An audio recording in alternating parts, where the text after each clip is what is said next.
मैं गया था पैरामाउंट कुछ करके स्कूल है यहाँ, वहाँ बच्चे बैठे थे, वो बड़े सजाए हुए बच्चे थे, घर से सजा कर भेजे गए थे। आज सुंदर सी टाई लगाई थी, वो लड़कियाँ गगरियाँ पहने थी, लड़कों ने बड़ी अच्छी सी। वहाँ मुझे नहीं लगा कि मैं अपने जैसे लोगों में आऊँ, अब मुझे लगा हाँ मैं परिवार में आ गया क्योंकि मैं भी इन्हीं विद्यालयों में पढ़कर बड़ा हुआ। तो आओ मिलकर कुछ चीज़ों पर चर्चा करने का प्रयास करते हैं। आजकल मैं वहाँ भी यही चर्चा करके आया हूँ, आपके बीच में भी यही चर्चा करूँगा। आजकल हमारे जो विद्यालय होते हैं, शिक्षण संस्थान होते हैं, इनमें जो बच्चे पढ़ते हैं उन्हें क्या कहते हैं? चर्चा कर रहा हूँ, उपदेश नहीं दे रहा, मेरे साथ जुड़ो। क्या कहते हैं उन्हें? स्टूडेंट, छात्र, विद्यार्थी, यही कहते हैं ना। लेकिन आपने देखा होगा जो यूनिवर्सिटी होती है ना, उनका जो बड़ा पदाधिकारी होता है उसे कुलपति कहते हैं। क्या कहते हैं उसे? ये कुलाधिपति भी कहते हैं। अब कुलपति यानी कुल का स्वामी, किस कुल का, कौन से कुल का, ये तो पता नहीं चलता। लेकिन एक काल था जब पता चलता था। जब हम पढ़ने जाते थे तो कौन से कुल में पढ़ने जाते थे? किस कुल में पढ़ने जाते थे? गुरुकुल में पढ़ने जाते थे। आजकल वही गुरुकुल बदलकर आंशिक तौर पर विद्यालय बन गए हैं। वही गुरुकुल है, अब विद्यालय बन गए। पहले बालक गुरु के कुल में जाकर वहीं रहता था, वहीं पलता था, वहीं पढ़ता था। आचार्य चाहे रोटी दे, चाहे ना दे, चाहे मार दे, चाहे छोड़ दे, वो सब उसका काम। माता पिता का कोई लेना देना नहीं। साल भर में एक फोन भी नहीं होता था, फोन थे ही नहीं। दूसरे संसाधन रहते होंगे सूचना के, वो भी बंद।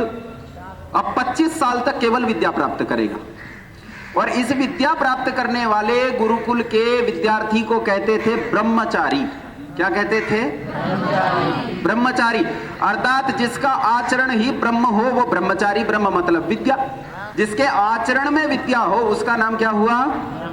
बोलो तो, ब्रह्मचारी। आजकल आचरण में क्या है? गुटखा और बीड़ी। बीड़ी होती है कि नहीं होती? हाँ हाँ होती है। वो मैं पढ़ता था तो कक्षा 9 में स्कूल की बिल्डिंग के पीछे फील्ड की तरफ बैठ के मैंने भी पी थी। कक्षा 9 में वो खांसी बहुत बुरी तरह उठी, बहुत बुरी हालत हुई। उसके बाद मैं डर गया और डरने के कारण शायद आगे पग नहीं बढ़ा पाया, नहीं तो मैं बहुत दूर तक जा सकता था। अंग्रेजी के कहावतकार कहते हैं कि स्काई इज द लिमिट। कहीं भी जा सकते हो आप। आपके लिए लक्ष्य निर्धारित नहीं कि यहां इसके ऊपर, इसके ऊपर, इसके ऊपर। जिसके आचरण में विद्या रहती थी उसके आचरण में बीड़ी रहती है। जिसके आचरण में विद्या रहती थी उसके आचरण में फिल्म रहती है। उसके आचरण में वे सब बातें रहती हैं जो उसके आचरण में नहीं रहनी चाहिए। इसी ब्रह्मचारी का, अच्छा हंस के चुप हो जाया करो और ध्यान मेरी ओर रखो। मैंने सब तरह की चीजें जानता हूं। मैं आपके विद्यालयों में पढ़ के स्टूडेंट रहा हूं और यही केमिस्ट्री पढ़ाता रहा हूं। मेरा सारा जीवन एथिल अल्कोहल में बीता है और पहले विद्यालय में प्रधानाचार्य रहा हूं, इसलिए चुप करने की सारी तरकीबें जानता हूं। वो दूसरे वाली भी जो मास्टर जी जानते हैं, उनके पास जादू है ना, मनुष्य को मुर्गा बना देते हैं, वो तरकीबें भी जानता हूं। इसलिए ध्यान से सुनो। ब्रह्मचारी का एक और पर्यायवाची शब्द है जिसे कहते हैं विद्यार्थी। जिसका जीवन विद्या के अर्थ होता है उसे क्या कहते हैं? विद्यार्थी कहते हैं। 2 शब्द समझ में आ गए? जिसका आचरण में विद्या हो वो ब्रह्मचारी, जो विद्या के अर्थ जीता हो उसका नाम विद्यार्थी। ऐसा ही कन्याओं के लिए भी समझना चाहिए। ब्रह्मचारिणी वही होती है जिसके जीवन में विद्या हो। गुरुकुल में हम विद्या प्राप्त करते थे, आजकल विद्यालय में विद्या प्राप्त करते हैं। आजकल विद्यालय में रहकर जिसके आचरण में विद्या नहीं है वो विद्यार्थी, बोलो होगा कि नहीं होगा? बोलो हो सकता है वो विद्यार्थी? वो विद्यार्थी नहीं होता। एक शब्द आता है शिष्य। आता है शब्द शिष्य। शासनात् शिष्य। जिसे शासन में चलाया जा सके उसका नाम शिष्य। जिस पर शासन लागू किया जाए उसका नाम शिष्य। शासन किसे कहते हैं? विद्या को कहते हैं, वेद को कहते हैं शासन। जिसे वेद की शिक्षा में चलाया जा सके उसका नाम क्या है? शिष्य है। जो वेद की शिक्षा में नहीं चलाया जा सकता उसका नाम शिष्य नहीं है। भाई वो कुछ भी हो, वो तालिब हो सकता है, वो तालिब हो सकता है, तालिबान हो सकता है, स्टूडेंट हो सकता है, वो चेला चेली हो सकता है, लेकिन वो विद्यार्थी नहीं होता, वो ब्रह्मचारी नहीं होता, हो ही नहीं सकता। ब्रह्मचारी और विद्यार्थी वो है जिसके आचरण में विद्या निवास करती हो, जो विद्या को लेकर चलता हो, उसका नाम विद्यार्थी। ये चेला चेली किसे कहते हैं? ये चेला, आचार्य जी बैठे हैं, संस्कृत के विद्वान हैं, मैं भी संस्कृत पढ़ता हूं एक गुरुकुल में, आचार्य दयादेव जी हमारे आचार्य हैं जो पढ़ाते हैं वहां। तो मैंने पूछा, आचार्य जी ये चेला शब्द क्या संस्कृत की धातु से पुष्ट हो सकता है? बोले हाँ हो जाएगा। मैंने कहा जी इसका अर्थ क्या बनेगा? बोले इसका अर्थ बनेगा जो लाला के दे, जो लाला के गुरुजी का घर भर दे उसका नाम क्या है? चेला। और जो विद्या से स्वयं को भर ले उसका नाम क्या है?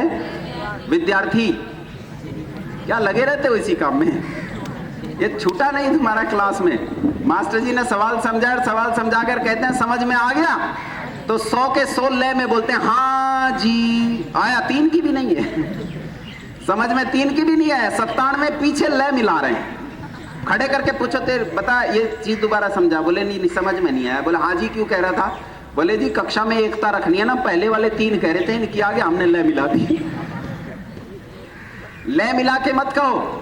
जिसके जीवन में विद्या होती है वो विद्यार्थी, और जो अपने वो जो गुरुजी होते हैं आजकल सो कॉल्ड गुरुजी, बाबा जी, बाबा बहुत है ना इस देश में, हाँ बाबा जी, बापू जी, और क्या क्या है, और बहुत सारे। और कुछ के नाम सुने होंगे आपने, जैसे वो हैं आदरणीय आसाराम जी, हैं नाम सुना है कि नहीं? अरे कितना अच्छा चरित्र है उनका।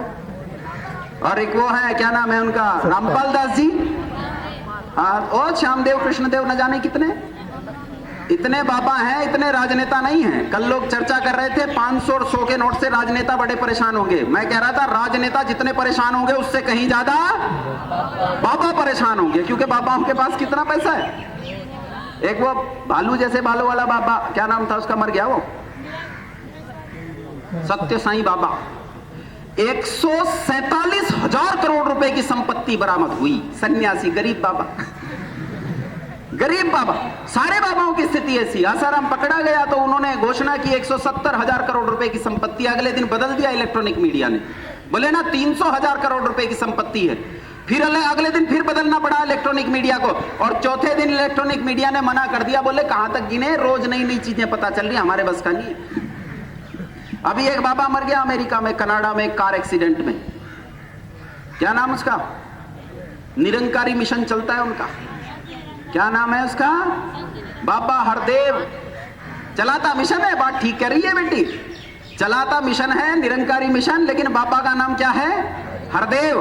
कितनी संपत्ति बरामद हुई, मीडिया ने घोषणा करने से पहले हाथ खड़े कर दिया, बोले अनुमान लगाना मुश्किल है। एक बाबा मरा, जय गुरुदेव, टाट बंधवाए उसने, बड़े बड़े IPS PCS अधिकारियों को टाट बांध के घूमते थे उसके आश्रम में। बहुत गरीब बाबा मर गया। बाबा जी संपत्ति कितनी? बोले कुछ नहीं बेटा, 16,000 करोड़ रुपए की संपत्ति कुल है। कुछ नहीं, मैं तो गरीब फकीर आदमी हूं। कल टीवी पे बैठा काले धन पे एक बाबा बोल रहा था, बोले मैं फकीर हूं, मेरे कोई काम नहीं। बोले जी आपके चेला जो है फोर्ब्स की सूची में 48वें नंबर पर है। बोले मेरा थोड़े है, मेरे नाम तो 1 रुपया भी नहीं।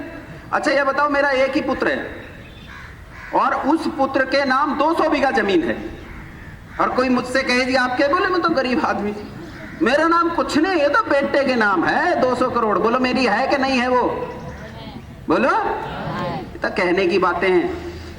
ऐसे बाबाओं का जो ये घर भरा हुआ है, ये घर किन्होंने भर रखा है? चेला और चेली ने। किसने भर रखा है? चेला और चेली ने। तो बताओ क्या बनना चाहिए, चेला और चेली या ब्रह्मचारी और विद्यार्थी? बोलो क्या बनना चाहिए? अच्छा कुछ लोग सोच रहे हैं बोले यहाँ तो हानि है, चेला चेली बन के लाभ है। 150,000 करोड़ रुपए बाबा के पास है, एक आध तो दे देगा, लेकिन वो देने वेने वाला कुछ नहीं है। देता तो चेले भी अमीर होते। चेले फाके मारते हैं, गरीबी में जीते हैं, उन्हें बहकाया जाता है, झूठ बनाया जाता है। इसलिए बेटा इन बाबाओं से बच के रहना। घर में जो बाबा है उसकी खूब सेवा करो, लेकिन ये नकली बाबा की सेवा करने की जरूरत नहीं है। ये बाबा नहीं होते। शिष्य वो होता है जिसे शासन जिस पर लागू किया जा सके। इसीलिए जब वो शिष्य जीवन जीता है तो उसके जीवन जीने की शैली को कहते हैं अनुशासित जीवन। आचार्य उस पर शासन चलाता है और वो उसके पीछे अनुशासित चलता है। एक विद्यार्थी सदैव अनुशासित होता है, जो अनुशासित नहीं होता वो विद्यार्थी नहीं होता। जो अनुशासित नहीं है वो विद्यार्थी आप में से भी कहीं नहीं है, जांचो खुद को। अभी बैठे बैठे खुद को जांचो, कुछ तो बड़े अनुशासित है, सामने वाले 5-6 हैं ना, मैं देख रहा था ये बड़े अनुशासित हैं। जब वो बहन जी गा रही थी, अशोक जी गा रहे थे, तो ये साथ साथ गा रहे थे। जब वो यहाँ बैठे थे ना दूसरे जो ढोलक बजा रहे थे, उन्होंने अपना बस्ता बजाया, खूब जम के बस्ता बजाया। और अब जब मैं बोल रहा हूं तो शांति से सुन रहे हैं, तो अनुशासित हैं। लेकिन बीच बीच में कुछ लोग अनुशासित नहीं भी हैं, तो उन्हें अपना आचरण सुधार कर स्वयं को अनुशासित करना चाहिए, क्योंकि एक ब्रह्मचारी का पहला लक्षण है कि वो क्या होता है, बोलो बोलो, अनुशासित। जो अनुशासित नहीं होता वो विद्यार्थी, याद रखना, जो अनुशासित नहीं होता वो जीवन में सफलता भी अर्जित नहीं करता, सफलता प्राप्त नहीं करता, जीत नहीं सकता। जो अनुशासित नहीं है वो जीत। अच्छा ये बताओ, 4 घोड़े एक बग्गी में जुड़े हैं, एक घोड़ा पूरब की तरफ जोर लगाता है, एक पश्चिम की तरफ जोर लगाता है, एक दक्षिण की तरफ, एक उत्तर की तरफ, रथ जाएगा कहीं, बोलो, टुकड़े टुकड़े हो जाएगा, वो तोड़ देंगे उसे। यह अनुशासित नहीं है, इसलिए ये जीत नहीं, लक्ष्य प्राप्त नहीं कर सकते। लक्ष्य और जीत वो प्राप्त करते हैं जो कैसे होते हैं, बोलो, अनुशासित होते हैं। कावड़ यात्रा चलती है, देखा है, कावड़ यात्रा चलती है, कितने लोग जाते होंगे? अच्छा लोग झगड़ा करते हैं, लेकिन कम से कम इतना मानो 5-7 करोड़ से कम नहीं जाते, मोटा मोटा 5-7 करोड़ से कम नहीं जाते। ये बताओ छोटी संख्या है कि मजबूत संख्या है? मजबूत संख्या। अगर इन पर कोई हमला कर दे तो बोलो, और ये वापस पलटी में हमला कर दें, तो बचेगा क्या वो, बोलो? लेकिन ये 5-7 करोड़ कावड़िए हर साल किसी न किसी गांव में पीटे जाते हैं, किसी न किसी गांव में पीटे जाते हैं। हमारे यहाँ मुजफ्फरनगर जनपद में पड़ता है जड़बड़ कटिया, टंढेड़ा गांव पड़ता है, वहां पीटे गए पिछले साल। उससे पिछले साल टंढेड़ा में पीटे गए, मंदिर के भीतर घुसकर मारा गया इन्हें। अरे 5-7 यहाँ काठा में पीटा गया, ये मुझे बता रहे हैं, मुझे जानकारी नहीं है, काठा में पीटा गया। 5-7 करोड़ लोग इकट्ठा जा रहे हैं। आश्चर्य, आश्चर्य कि उन्हें कोई पीट देता है, वो पिट जाते हैं। क्या 5-7 करोड़ लोगों को पीटा जा सकता है? पीटा जा सकता है, अगर वो अनुशासित नहीं है। अगर वो भीड़ है तो पीटा जा सकता है, और जो भीड़ नहीं होते उन्हें पीटा। अगर 10 सिपाही आ जाए, सेना के 10 सिपाही जिनका कदम भी एक साथ उठता है, कदम एक साथ रखा जाता है, बोलो उन्हें कोई पीट सकता है? पीट सकता है? रोहतक से ट्रेन चलती है दिल्ली के लिए, डेली पैसेंजर्स उसमें बैठ के जाते हैं। मेरे एक आचार्य जितेंद्र जी, वो पब्लिक प्रोसिक्यूटर हैं, पुलिस ट्रेनिंग कॉलेज में एचओडी हैं क्रिमिनल लॉ के। वो बता रहे थे कि एक दिन ट्रेन में जा रहे थे, एक बड़ा अफसर बैठा था सेना का, डेली पैसेंजर आ गए। डेली पैसेंजर थोड़ा बदतमीजी कर लेते हैं कई बार सामान्य लोगों के साथ। वो अंदर आए और उन्होंने उसकी मजाक लेनी शुरू कर दी।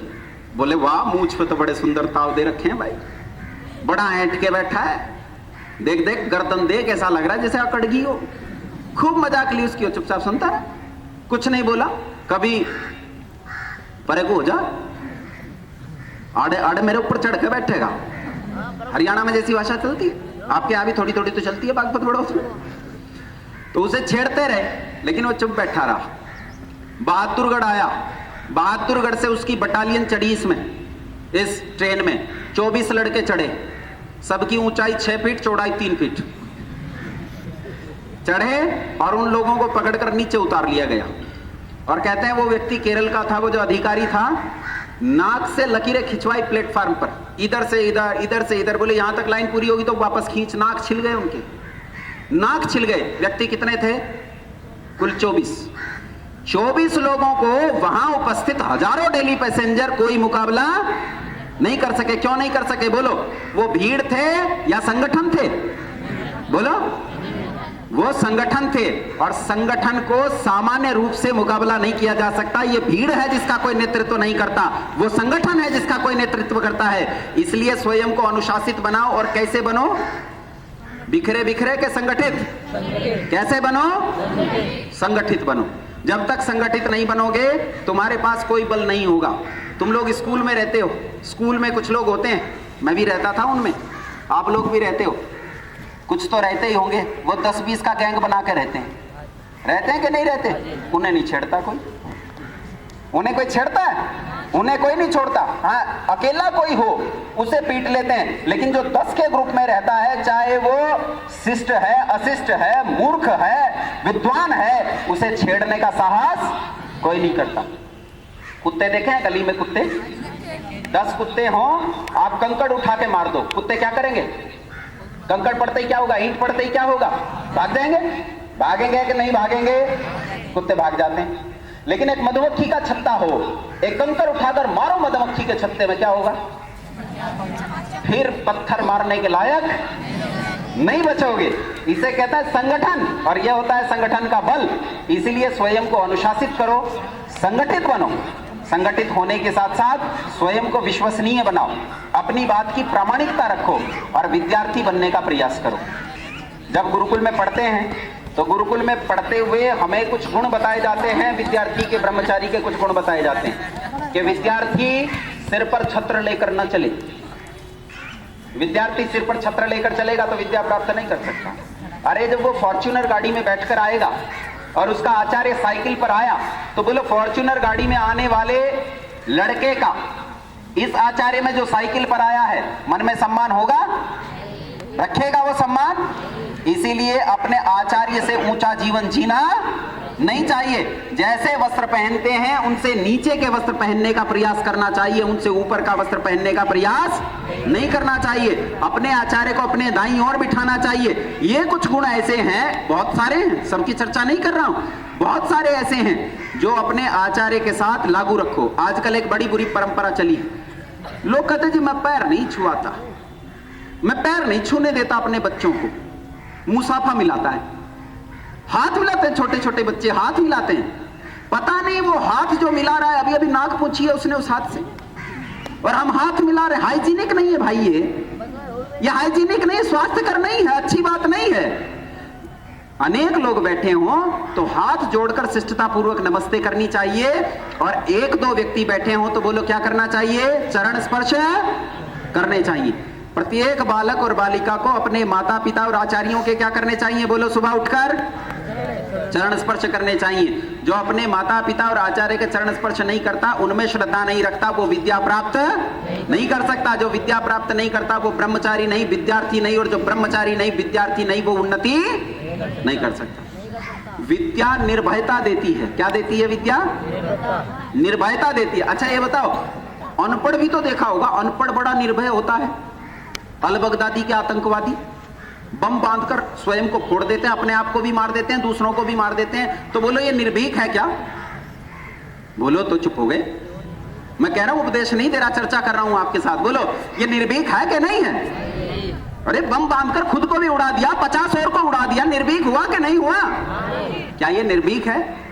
अच्छा अब एक दूसरी बात बताओ, मैं गाड़ी चला रहा हूं और गाड़ी चलाते चलाते जहां वो गियर है उधर गियर पर एक छिपकली आ गई, घुस गई होगी कहीं से, और गाड़ी चलाते चलाते अचानक वो छिपकली मेरे हाथ पर चढ़ गई, और जैसे ही मैंने छिपकली को देखा मैं डर गया और वो स्टीयरिंग मुझसे घूम गया, 20 आदमियों के ऊपर चढ़ गया, 20 आदमी मर गए।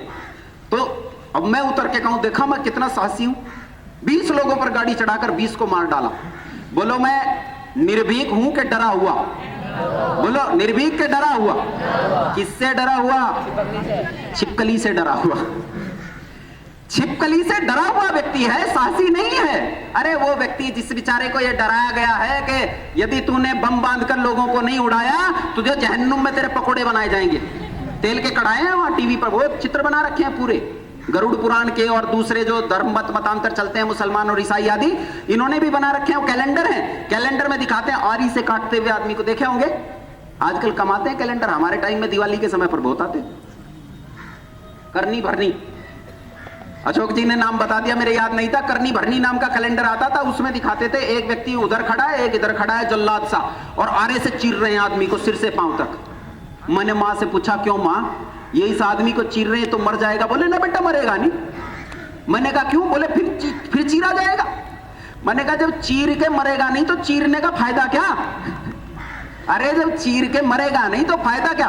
फिर एक तरफ कढ़ाए हैं तेल के, उनमें तेल उबल रहा है, खोलते कढ़ाई में जीवित आदमी को डाल दिया गया, वो उबल रहा है। तो कहते हैं यदि तूने इन लोगों को नहीं मारा, ये धर्म युद्ध नहीं किया, ये क्रूसेड नहीं किया, ये जिहाद नहीं किया, तो तुझे इस तरह जहन्नुम में तेरे पकोड़े तले जाएंगे, इस तरह तुझे आरियों से काटा जाएगा, तुझे बिच्छुओं से कटवाया जाएगा, तुझे सांप से कटवाया जाएगा। और तब वो आदमी स्वयं पर बम बांधकर दूसरों को मार डालता है। बोलो यह आदमी निर्भीक है, वीर है या डरपोक है? बोलो कैसा है? ये तो तेल के कढ़ाई से डरा हुआ है तेरा पकोड़ा ना बन जाए। ये निर्भीक नहीं है। निर्भीक वो होता है जो विद्या को जानता है। अभी संगीता बहन जी ने पंडित राम प्रसाद बिस्मिल का जिक्र किया, कुछ देर पहले अशोक प्रबोध जी कर रहे थे पंडित राम प्रसाद बिस्मिल का जिक्र। पंडित राम प्रसाद बिस्मिल से किसी ने कहा कि तू मर जाएगा अभी थोड़ी देर में। बिस्मिल बोला ना, मैं तो नहीं मरूंगा। बोले नहीं, तुझे फांसी दे देंगे, तू मर जाएगा। बोले ना, मुझे तो कोई मार ही नहीं सकता, मैं मर ही नहीं सकता। उसने कहा मरता तो वो है जिसने जन्म लिया हो, ना मैं जन्मता हूं ना मैं मरता हूं, मैं अजन्मा हूं, अमर हूं, मुझे मारा नहीं जा सकता। नयनम छिंदन्ति शस्त्राणि नयनम दहति पावका न चैनम क्लेदयन्त्यापो न शोषयति मारुता। अरे मैं तो जीवात्मा हूं। हो सकता है तू मरने की बात इस शरीर की कर रहा हो, पर डर कि मैं मरते ही दूसरा जन्म लूंगा और फिर तेरी छाती पर सवार। यह है निर्भीक व्यक्ति, यह है वीर व्यक्ति। इसे वीर कहते हैं जो सिद्धांत जानता है, विद्या जानता है, वही निर्भीक होता है। मूर्ख व्यक्ति किसी और डर से किसी और लोग को मार देता है, वो निर्भीक कहलाने वाला नहीं है। व्यक्ति को ब्रह्मचारी बनने का प्रयास करना चाहिए, उसका आचरण ब्रह्मचारी वाला होना चाहिए, उसका आचरण विद्यार्थी वाला होना चाहिए। स्वयं को विद्यार्थी बनाओ।